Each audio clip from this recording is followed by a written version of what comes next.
asalaamaaleykum mbokki Sénégal mbokki téléspectateurs yi nuyu nañu leen ziar leen di leen tatagal di leen jox seen wàccuwaay di leen wax ni c'est encore une fois un autre plaisir pour ñun dajeeti ak yéen ci beneen jotaay tey ji nag dugg nañu Daaru Cubb kan lañ fi fekk si un champion l'incontestable champion bi nga xamante ni marqué na empreinte dans l'élevage du Sénégal mooy kan le grand Sibéru Diakhaté mbokk yi tey borom béy daan la ñu seet si borom doomu All Black champion boo xamante ni il a fini de faire ses preuves de par son engagement sa détermination mais sa forte personnalité dans l'élevage du ma xuus du ma sori man ak yéen tànk ak tànk mbagg ak mbagg ñu dugg ci biir bergerie Mame Sibéru tey ma décortiquer leen lépp de long en large di ngeen xam ne ndaanaan pire la ñu amal affaire tey la tey gars yi ñu dem topp leen ma.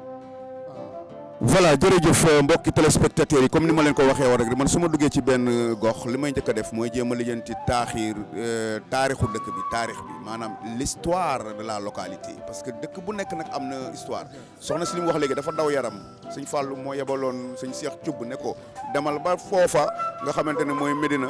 ca Daaru Cubb nga daal di fay samp xaar fa yaar yi xaar fa milliards yi ndeysaan waaw yéeme na lool waaye. dafa am benn champion bu ma seet si fii bu tudd Sibéru Diakhaté fan la dëkk. këram a ngi nii mooy étage bu weex bee. foofu la dëkk moom ci lan ngeen ko gën a xam ci lan li muy yëngu. xanaa éleveur la. éleveur daal lañ ko xamee wax dëgg yàlla bi mu fi ñëwee ba léegi daal ci loolu lay yëngu waaw. te dégg naa ne nag ci champion éleveur yi la bokk. champion la ndax wax dëgg yàlla day def foire yu am maanaa di ci gagné ànd ceeg surtout sëñ Cheikh Cubb boobu la na koy wax léegi. yor ay maanaam giir gu baax daal waaw loolu daal lañ ko xamee muy ku baax kuy def social tamit. ah bon moom kii Sibéru. ak soxnaam man témoin naa ñetti ndogu yoo xam ne yi daf ko fi doon def fii ci koñ bi da koy toggee fi mu dëkkoon indi ko fii di def ay social ci koñ bi man loolu moom teg naa ci sama bët. kon de ku baax la. waaw ku baax la ku tranquille ci fonction bi bu nekk tamit da ciy jàppale ay doomu aadama man xam naa ñum ci jàppale jabaram tamit nekk ku baax. ku social ku ouvert. moom ci beneen. kay dara yombul. fan ngay duggee yow fan ngay jëlee ji ndugg pour indi. ñun xanaa Caaroy la ñuy dem fa la ñuy jëlee di ndugg di ñëw fi waaw dañuy paas nag di dem di ñëw ay affaire yi moom seer na lool waaye nag sant yàlla rek. yaa ngi ci koor gi. maa ngi ci koor gi. waaw capp-cappal yi nga capp-cappal sa. lépp ci koor gi la ñuy ci lépp ci jaamu yàlla la bokk waaw. mi ngi woo. mbir yàlla moo mel noonu. waaw lépp il faut nga civilisé rek sant yàlla rek sant yàlla bu baax a baax. dañuy sant yàlla rek seer na trop waaye nag yàlla nañu yàlla may wér ak gudd fan rek goo xam si ne dinañ mën a jóg di daanoo ko jóg yàlla jàppale ñu bu baax a baax waaw. fi nga dëkk ci Daaru. waaw fii laa dëkk waa ci Daaru. kon ñu ngi lay sant bu baax di la gërëm soxna si waaye waxuma tur bi. man Daba Gise laa tudd Daba Gise waa. soxna si naa def yow moom dafa mel ni jaay nga jën yëpp ba mu jeex quoi tey moonin bi dugg na de fi mu ne table bi jeex na af yi lii moo fi des.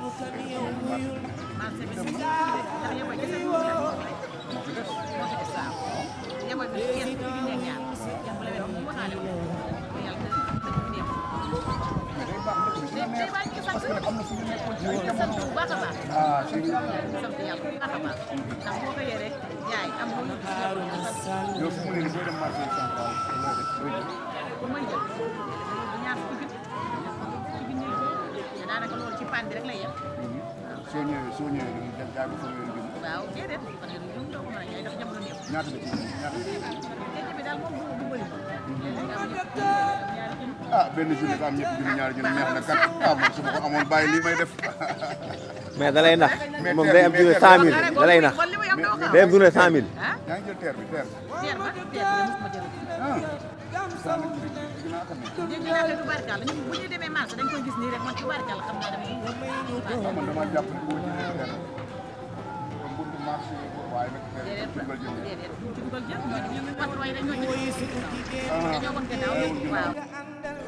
champion baa ngi na le topp ma rek salaamaaleykum soxna Ami noo sant ñing foo dëkk fii Sibéru Jaxate waaw xam naa Sibéru Jaxate mu mën a seede ci moom Sibéru Jaxate de noo dëkk noo jàkkaarloo ay kër baax na taalibe na jullite na tamit ay doomam tamit ak jabaram nooy dëkk jabaram ay jaay fii si bikit bi ñu ñoo toog fii loolu daal laa xam si moom baax na jullite na tabe na yaarame na maanu na tamit liggéeyi wàcc dugg këram loolu laa xam si moom waaw jabaram tamit baax na am na yite waaw kay. chers en os asalaamaaleykum Sibéru Jaxate borom bay daan bergerie Mame Sibéru ñu ngi lay ziar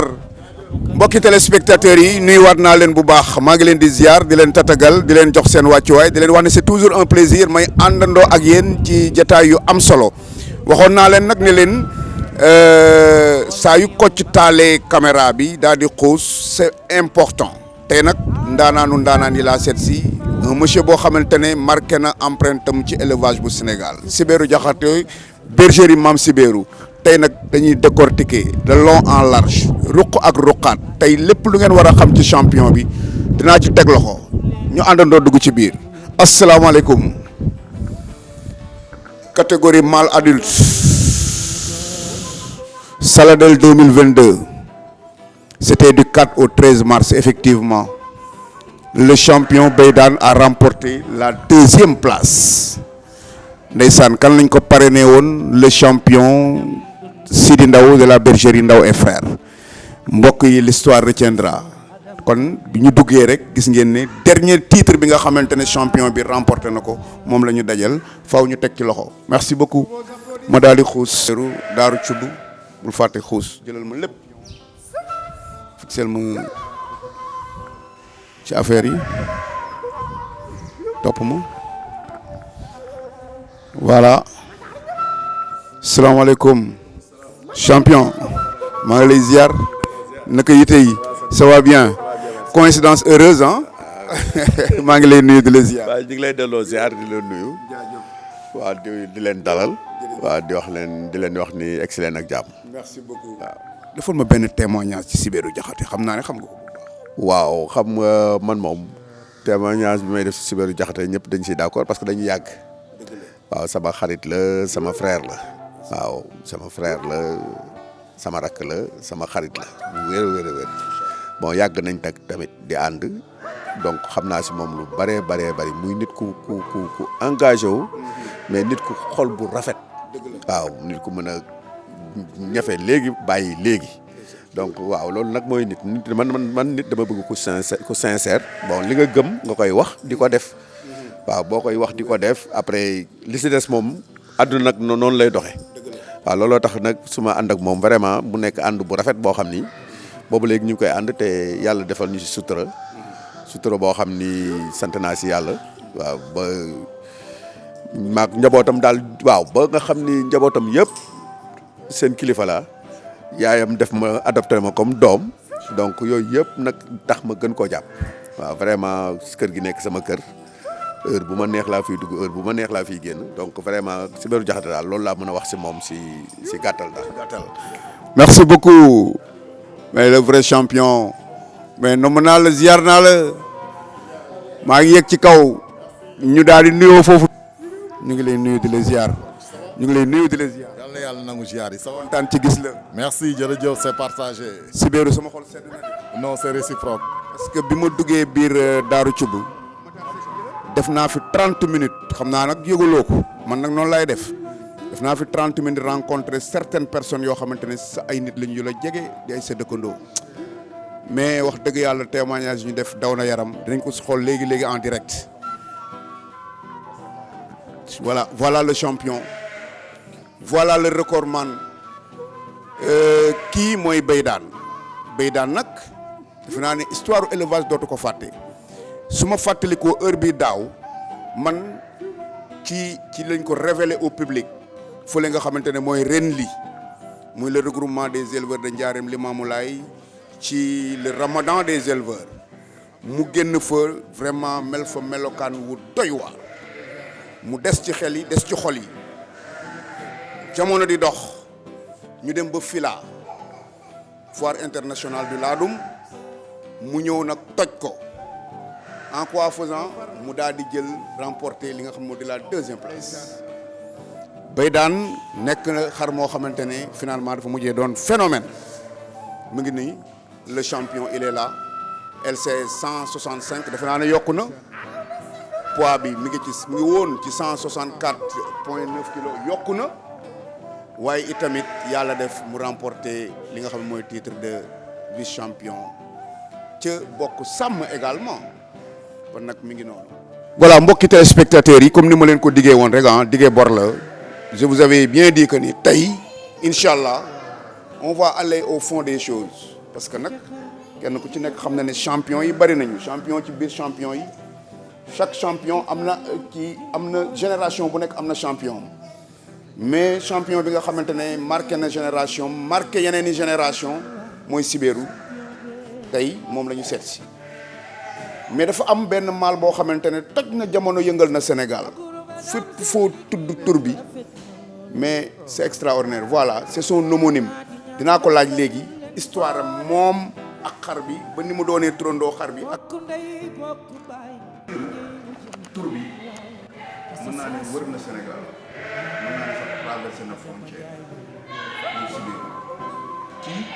maal bu extraordinaire boo xamante ne dafa mel ni Sibéru damay dellusiwaat rek ci question bi nga xamante ne éleveurs yi ñoom ko yóbbante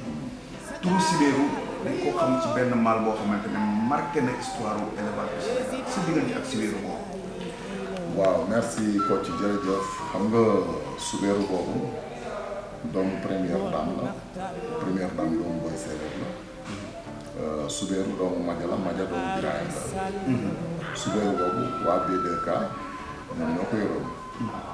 liggéey ci ba à un moment ñu jox ko Ahmed Kane maa ngi leen di de passage maintenant ci Ahmed Kane après la wàccee liggéey Sibéru boobu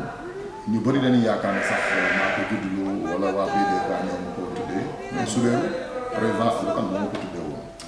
maa ngi koy nuyu de passage keroog ba may tuddee xar bi première dame dafa jur